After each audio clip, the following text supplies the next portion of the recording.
I've been asked this question a number of times lately because, thankfully, the message I'm preaching is getting out there, and that is always start with the product, always lead with the products. The products are our underlying currency. And so the question, therefore, and I've been asked it a number of times lately, was, okay, great, how do I transition from product to business? Well, you answer that with as many ways as there are actual people, and therein is the answer. Why is someone taking the product? Why is someone doing what they're doing on the product side that can therefore transition into business side? If they're taking product to get more energy, to lose weight, whatever it is, that's your pivot point into the business. And here's how you do that. I always use assumptive language.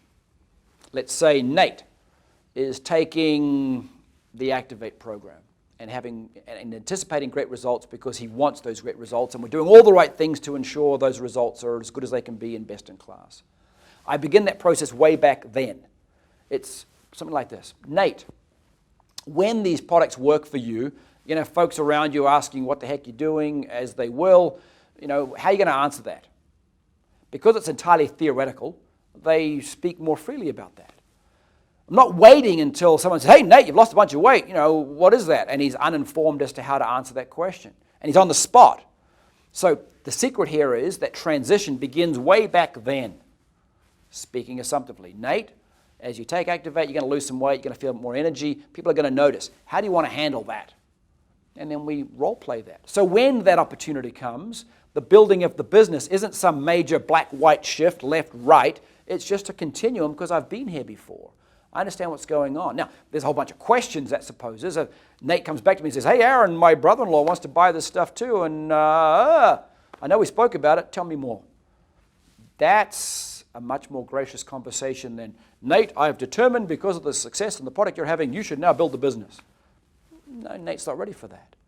So I prime the pump early on with those assumptive questions, the product's going to work, and here's what's going to happen. Number one, that makes me look more prophetic and more experienced because I've told him what's going to happen, and guess what? It happened.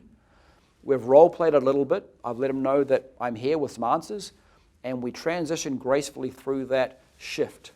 All the while, product-based, product-focused, and now we're just sharing what you're doing.